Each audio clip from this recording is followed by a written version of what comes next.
안녕하십니까. 이어서 경남 뉴스입니다. 창원 등 전국 13개 자치단체에서 자전거 등록제를 실시하고 있는데요. 사실상 유명무실합니다. 지자체 간 연계가 되지 않아서 분실된 자전거가 바로 옆 지자체로 넘어가도 찾기가 힘들다고 합니다. 오종우 기자입니다. 건강을 위해 자전거를 즐겨 타는 57살 이응도 씨.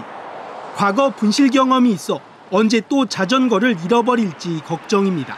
제가 은행에 볼 일이 있어서 잠깐 은행 앞에 자전거를 세워놓는데 볼 보고 나오니까 자전거 어디 가든지 사라졌습니다.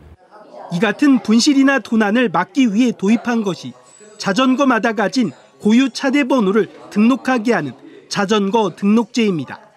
등록된 자전거는 차대 번호를 조회하면 도난 여부를 확인해 본래 주인을 찾아줄 수 있습니다.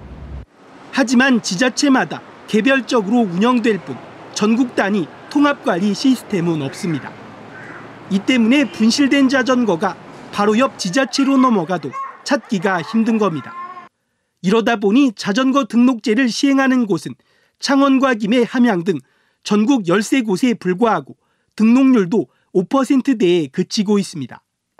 정부도 자전거 전국 통합관리 필요성을 느끼고 있지만 관련 법안은 아직 국회에 계류 중입니다. 도난사고 예방과 자전거를 회수하는 문제, 그리고 또 도시 미관을 해치는 방치 자전거 처리에 대해서는 자전거 등록제가 아주 효과적인 정책 수단이라고. 자전거 이용 활성화를 위해서라도 전국 통합관리 시스템 마련이 시급합니다. KBS 뉴스 오종우입니다. 요즘 산길을 걷다 보면 먹음직한 야생버섯 많이 보실 텐데요. 함부로 먹었다가는 큰일이 납니다. 전문가들도 독버섯인지 아닌지 헷갈릴 때가 있을 정도로 구분이 어렵다고 합니다. 허성권 기자입니다. 흔히 볼 수 있는 계곡 주변의 작은 산길입니다.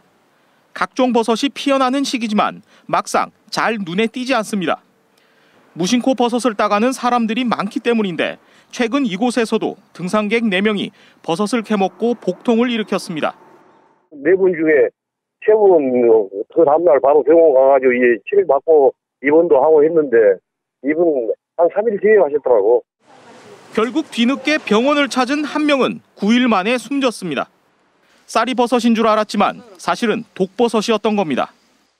지금까지 우리나라에서 발견된 야생버섯은 2,000종이 넘는데요. 이 중 절반가량의 정체가 아직까지 밝혀지지 않고 있습니다. 전문가들조차 독버섯 여부를 구별하기는 쉽지 않습니다.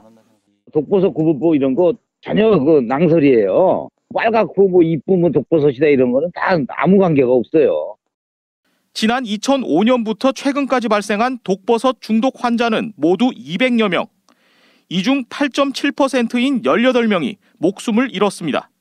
6시간 지나서 서서히 증상들이 나타나는데 며칠 있다 병원에 오시면 이미 그 순간에 간부전으로 진단될 겁니다. 전문가들은 엉터리 독버섯 구별법에 의지하지 않고 야생버섯은 먹지 않는 것이 최선의 예방법이라고 조언했습니다. KBS 뉴스 허성권입니다. 창원 서부경찰서는 대형마트에서 상습적으로 분유를 훔쳐 되판 혐의로 44살 이모 씨를 구속하고 39살 최모 씨 등 2명을 불구속 입건했습니다. 이들은 지난해 8월부터 최근까지 경남과 부산, 울산의 대형마트를 돌며 도난 방지 장치를 제거해 가지고 나오는 수법으로 분유 1,400여 통, 시가 6,400만 원어치를 훔친 혐의를 받고 있습니다. 경찰 조사 결과 훔친 분유는 인터넷을 통해 40% 저렴한 가격에 판매된 것으로 드러났습니다. 마산 중부경찰서는 공사장에서 건축자재를 상습적으로 훔친 혐의로 60살 배모 씨를 구속했습니다. 배 씨는 지난 17일 새벽 1시 반쯤 창원시 현동의 한 아파트 공사 현장에서 현장에 있던 건축자재 거푸집 100장을 1톤 트럭에 싣고 달아나는 등 지난 6월부터 최근까지 모두 6차례에 걸쳐 건축자재 1,000만 원어치를 훔친 혐의를 받고 있습니다. 또 경찰은 배 씨로부터 훔친 건축자재를 구입한 혐의로 작물업자 56살 이모 씨를 불구속 입건했습니다. 경상남도 교육청이 내년에 신규 임용할 공립중등교사 354명을 선발합니다. 모집 인원은 중등학교 일반교가 294명, 특수학교 24명 등 모두 354명입니다. 응시원서는 다음 달 9일부터 닷새간 인터넷을 통해 접수합니다. 12월 5일 1차 시험과 내년 1월 19일부터 이틀간 2차 시험을 거쳐 내년 2월 2일 경남교육청 홈페이지에 최종 합격자가 발표됩니다. 한일교환 뉴스입니다. 일본 야마구치현 우베시의 한 동물원에 있는 호랑이 꼬리 여우 원숭이가 언론에 공개됐다는 소식 등을 시민보 아나운서가 전해드립니다. 희고 검은 무늬의 긴 꼬리를 가져 이름 붙여진 호랑이 꼬리 여우 원숭이가 언론에 공개됐습니다. 이 여우 원숭이는 아프리카 마다가스카르 섬에서 서식하는 원숭이로 몸보다 긴 50cm를 넘는 꼬리와 여우 같은 얼굴을 하고 있습니다. 지난 7월 하순에 우베시 동물원에 온 원숭이 13마리는 내년 봄 일반 공개를 앞두고 먼저 공개됐습니다. 원숭이들은 긴 꼬리를 흔들며 건강하게 뛰어다녔고 먹이를 먹으며 동물원에 적응하는 모습을 보였습니다. 동물원 측은 기온이 낮은 아침이나 저녁에는 일광욕을 하는 귀여운 모습도 볼 수 있다고 설명했습니다. まずは動物たちが健康でいい状態でお客様に見ていただけるような健康管理をしていきたいのと、あと植物の方かなり食べますので、植物の管理の方もしっかりやっていきたいと思っています。 올해 보고자비를 알리는 첫 보고 경매가 야마구치현 시모노세키시에서 열렸습니다. 수산시장에서는 동해 보고자비 금어 시기가 풀리는 매년 이 시기에 첫 경매를 열고 보고자비를 홍보하고 있습니다.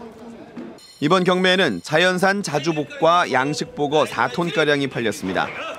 특히 경매에서는 중매인과 경매인이 통 모양의 가방에서 손가락을 잡고 서로 가격을 결정하는 가방 경매라는 독특한 방법으로 보고를 낙찰했습니다. 최고가는 킬로그램당 한화 24만 원으로 지난해보다 8만 원 높은 가격에 거래됐습니다. 走りにしては最高の相場じゃないでしょうかね。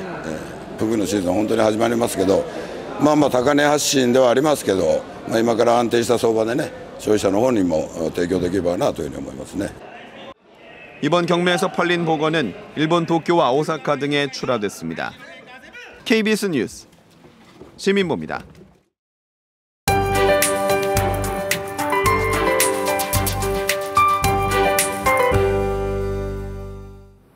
10월의 마지막 월요일 한층 더 쌀쌀해졌습니다.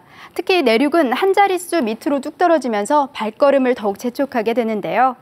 낮 동안에도 선선한 날씨가 이어집니다. 20도 안팎으로 예년과 비슷하겠습니다.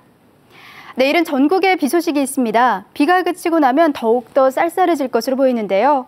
여기에 바람까지 강하게 불면서 체감 온도는 더욱 낮게 느껴지겠습니다. 건강 관리에 유의하시기 바랍니다.